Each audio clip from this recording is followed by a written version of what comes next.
नमस्कार, आप देख रहे हैं गुजरात की बात। मैं हूं आपके साथ रश्मि त्रिवेदी। तो आइए करते हैं चर्चा गुजरात में होने वाले कुछ अहम और बड़ी खबरों पर। सबसे पहले बात की डायमंड बोर्स के उद्घाटन समारोह का पहला निमंत्रण पत्र मुख्यमंत्री भूपेंद्र पटेल को दिया गया है।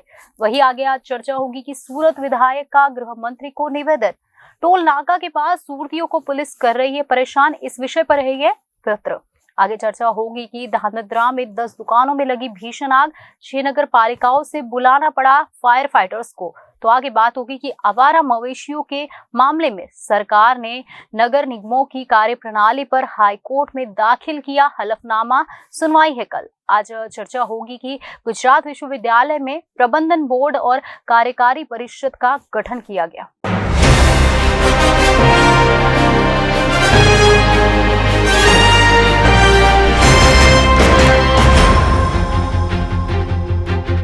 तो आइए शुरू करते हैं गुजरात की बात का सफर। गुजरात के मुख्यमंत्री भूपेंद्र पटेल ने सूरत स्थित डायमंड बोर्स का दौरा किया और पहला निमंत्रण पत्र उन्हें ही दिया गया। इस मौके पर उन्होंने कहा कि सूरत डायमंड बोर्स केवल सूरत बल्कि गुजरात के लिए भी गौरवपूर्ण दृश्य है।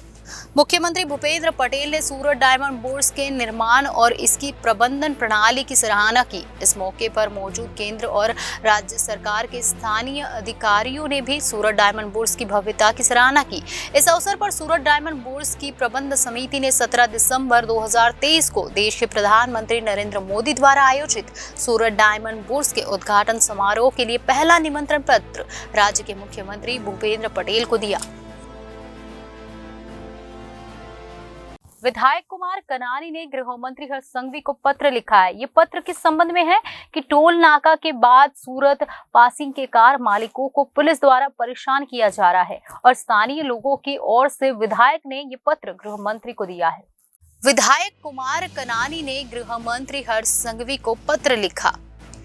कनानी ने कहा कि वसंत टोल नाका के बाद सूरत पासिंग के कार मालिकों को पुलिस द्वारा परेशान किया जा रहा है। स्थानीय लोगों की ओर से विधायक ने गृह मंत्री को आवेदन दिया है। गृह मंत्री को ज्ञापन दिया गया है कि पुलिस चेकिंग के कारण वाहन चालकों को परेशानी हो रही है। सूरत के GJ5 पासिंग पर वसंत टोल नाका के बाद सौराष्ट्र की ओर जाने वाली निजी 4 पहिया वाहनों के मालिकों के साथ वहां तैनात पुलिस द्वारा गलत तरीके से उत्पीड़न किए जाने के संबंध में विधायक कुमार कनानी ने गृह राज्य मंत्री हर्ष संघवी को पत्र लिखा है। विधायक कुमार कनानी ने गृह राज्य मंत्री हर्ष संघवी को पत्र लिखा है। तो पत्र में उन्होंने कहा कि मुझे मिली शिकायत के संबंध में आनंद जिला पुलिस 15 से 20 4 पहिया वाहनों की भीड़ में खड़ी है। टोल बूथ के बाद कुछ देर के लिए सूरत से सौराष्ट्र की ओर आने वाले निजी 4 पहिया वाहनों के मालिकों ने वाहनों को रोककर वाहन जांच के बहाने परिवार की बहन बेटियों और पत्नियों के साथ यात्रा करने वाले वाहनों को साइड में खड़ा कर दिया और दस्तावेज की जांच की। बताया जाता है कि इन सभी कार्रवाइयों से दिवाली की छुट्टियों के दौरान घर लौट रहे लोगों के लिए परेशानी खड़ी हो रही है। कानूनी तौर पर पुलिस द्वारा अपनी ड्यूटी करने पर किसी को आपत्ति नहीं होनी चाहिए, लेकिन केवल बर्बरता के उद्देश्य से वाहन मालिकों से जिस भाषा में चाहे बात करे उन्हें परेशान किया जा रहा है और वाहन मालिकों को सिर्फ पैसा वसूलने के लिए परेशान किया जाता है। वही अगर वाहन मालिकों द्वारा कोई शिकायत की जाती है या मोबाइल पर किसी से बात करने को कहा जाता है तो मोबाइल भी जब्त कर लिया जाता है। इसके लिए उनके साथ ऐसा व्यवहार किया जा रहा है मानो वे कोई बड़े आतंकवादी हो। इसलिए मेरा अनुरोध है कि इस मामले को गंभीरता से ले और इसका तुरंत निपटारा करें। सूरत थी तमे 4 व्हील लई અને સૌરાષ્ટ્રમાં જવા નીકળો અને વાસદ ટોલ નાકું તમે ક્રોસ કરો એટલે તમારી ગાડી ઊભી ના રાખે એવું ના બને। એક 25-30 પોલીસની ટોળી હોય, ઊભી રાખે, બધા પુરાવો માગે, લાયસન્સ માગે અને રીતસર હપ્તા ઉઘરાવવાનું જ કામ ચાલી રહ્યું છે। ઘણા સમયથી આ ફરિયાદો આવી રહી છે, પરંતુ હમણાં દિવાળીનો સમય છે, અહીંયા વેકેશન સુરતની અંદર પડ્યું છે એટલે સ્વાભાવિક છે કે દરેક લોકો પોતાની 4 વ્હીલ લઈને ફેમિલી સાથે કુટુંબ સાથે સૌરાષ્ટ્રમાં જવા નીકળ્યા છે। ત્યારે 2 દિવસથી ખૂબ જ મોટી ફરિયાદો આવી રહી છે। લોકો એવું કહે કે ભાઈ અમે ભૂલ કરી હોય કે નિયમનો ભંગ કર્યો હોય તો અમે દંડ ભરવા તૈયાર છીએ. તો દંડ લેવામાં નથી આવતો, ગાડી જમા કરવામાં. તમારી ગાડી જમા થશે. અને સ્વાભાવિક છે કે લોકો અહીંથી સૌરાષ્ટ્રમાં જવા નીકળીને ગાડી જમા કરવાની વાત આવે તો શું કરે? પૈસા આપે, 5,000 10,000 મોટા પૈસાની માગણી કરવી. તમને જેલમાં જવું પડશે ને ગાડી જમા થશે ને 20,000નો દંડ આવશે ને આવી બધી માથાકૂટ કરે. જ્યાં સુધી પતાવટ ન થાય ત્યાં સુધી ગાડી ત્યાં ઊભી રાખવામાં આવે 2 કલાક 3 કલાક. અને જો કોઈ સામે કાર ચાલક કોઈ દલીલ કરે કે કોઈ વાત કરે તો ગાળો બોલે, અભદ્ર ભાષામાં વાતો કરે. એ સ્વાભાવિક છે, ફેમિલી સાથે હોય, દીકરા દીકરી સાથે હોય. તો મને એવું લાગે છે કે જે મને ફરિયાદ મળી છે એ તો ખૂબ જ ગંભીર બાબત છે. આવી રીતે લોકોને હેરાન કરવા, પરેશાન કરવા અને પૈસાની તોડબાજી કરવી, મને લાગે છે કે આની સામે કાર્યવાહી થવી જોઈએ, આના બિલકુલ બંધ થવું જોઈએ. અને એટલા માટે મેં ગૃહમંત્રીને હર્ષભાઈ સંઘવીને પત્ર લખ્યો છે અને આ ધ્યાન પર આ વાત મૂકી છે. सुरेंद्रनगर के धानद्रा में 10 दुकानों में आग लगने की घटना हुई। भीषण आग से 2 करोड़ रुपए से ज्यादा का नुकसान हुआ, लेकिन कपड़ा शोरूम होने के कारण आग ने भीषण रूप धारण कर लिया। सुरेंद्रनगर, हालावद, धानद्रा, मोरगी, साणंद, वीरमगाम समेत नगर पालिकाओं की दमकल टीमों ने मौके पर पहुंचकर आग पर काबू पाया। सुरेंद्रनगर जिले के धानद्रा शहर के मुख्य बाजार में एक कपड़ा बाजार में आग लग गई। इस अग्निकांड में 10 से ज्यादा दुकानें जलकर खाक हो गई। कपड़ा शोरूम के पास की दुकानों में भीषण आग लग गई। प्रारंभिक अनुमान है कि 2 करोड़ से अधिक की क्षति का अनुमान लगाया गया है। गौरतलब है कि सुरेंद्रनगर, हालावद, धागद्रा, मोरबी, साणंद, वीरमगाम समेत नगर पालिकाओं की दमकल टीमों ने मौके पर पहुंचकर आग पर काबू पाया। कपड़ा शोरूम में आग लगने से 10 दुकानें भी जल गई। अब प्राथमिक अनुमान है कि आग शॉर्ट सर्किट की वजह से लगी। आज सवारे 6:40 ધ્રાંગધ્રા નગરપાલિકાએ ફાયર બ્રિગેડમાં કોલ લખાણો કે ભાઈ આ વિસ્તારમાં આગ લાગી છે. એટલે ફાયર બ્રિગેડ ઘટના સ્થળે તરત પહોંચી ગઈ હતી, પણ કાપડ અને ફટાકડાના હિસાબે આગ વિકરાળ બની છે.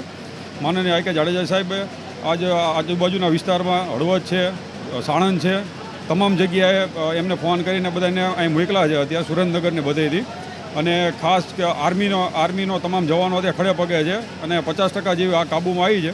બાકી બધી મહેનત કામગીરી ચાલુ છે આગ બુઝાવવા માટે. મારું નામ ભરત પટેલ, હું પણ અહીં દુકાન ધરાવું છું. આશરે સવારે 6 વાગે કોઈ આકસ્મિક કારણોસર બનાવ બન્યો. કઈ રીતે હરગું કોઈને કંઈ ખબર નથી. લગભગ આશરે 25 થી 30 દુકાનમાં આખી દુકાનો ફેલ થઈ ગઈ હરગીન. અને નગરપાલિકા અને આર્મીના જવાનો તદ્દન સફળ પ્રયાસ કરી રહ્યા છે. અમે આશા રાખીએ કે આનાથી આગળ બીજા કોઈનું નુકસાન ન થાય. દિવાળીમાં બધા વેપારીઓએ લાખો રૂપિયાનો માલ ભરીને, એક તો મંદીનો માહોલ હતો, એમાં પણ આ અકુદરતી બનાવ બન્યો. હવે આમાં જોઈ રહ્યો આગળ શું થાય છે. ધ્રાંગધ્રા નગરપાલિકાના રાજકમલ ચોક વિસ્તારમાં આવેલા દુકાનોમાં શોર્ટ સર્કિટના કારણે આગ લાગતા ધ્રાંગધ્રા નગરપાલિકાના 3 ફાયર ફાઇટર, ધ્રાંગધ્રા કેન્ટોનમેન્ટ બોર્ડના 3 ફાયર ફાઇટર, સુરેન્દ્રનગર નગરપાલિકાના 2 ફાયર ફાઇટર, હળવદ નગરપાલિકાનું 1 फायर फाइटर થી આગ ઉપર કાબू લેવાનો પ્રયત્ન ચાલુ છે। आवारा मवेशियों के मुद्दों पर राज्य सरकार द्वारा लिए गए हलफनामे पर नजर डालें तो गुजरात राज्य कानूनी सेवा प्राधिकरण की रिपोर्ट के बाद 8 नगर पालिकाओं और 156 नगर पालिकाओं की रिपोर्ट के बाद सरकार ने 5,979 पेज की रिपोर्ट कोर्ट में सौंपी है।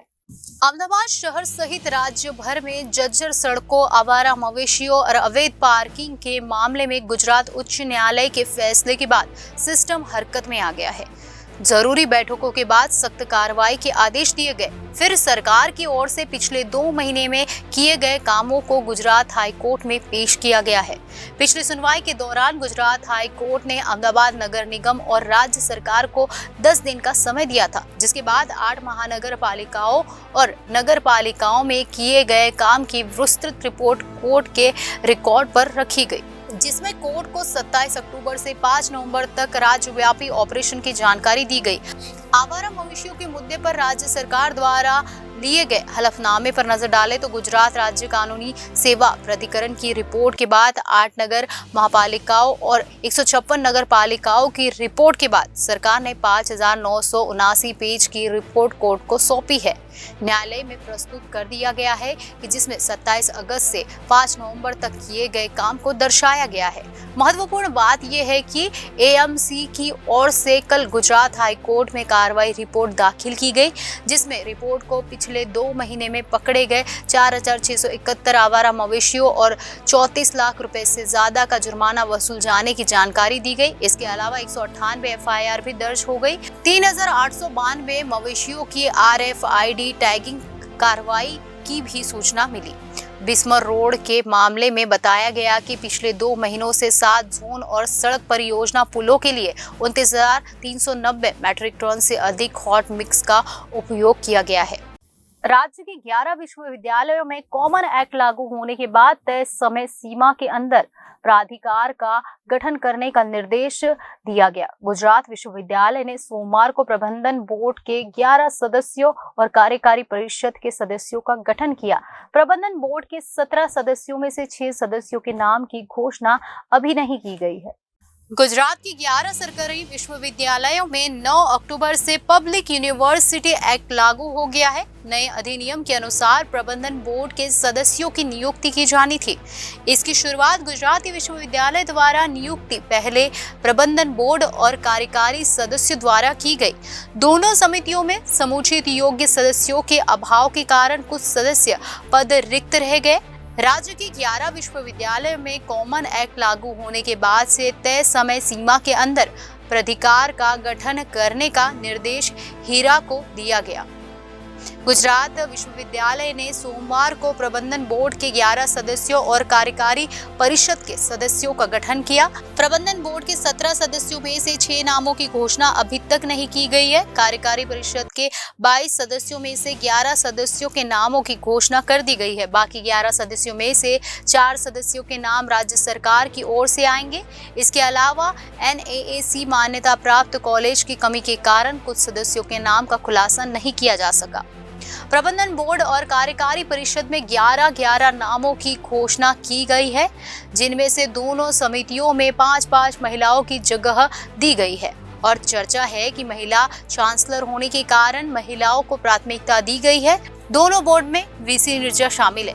इसके अलावा IIM निदेशक भरत भास्कर, विधायक जैन को भी शामिल किया गया है। गुजरात की बात में आज बस इतना ही। आने वाली सभी खबरों को जानने के लिए आप जुड़े रहिए जनादेश न्यूज के साथ।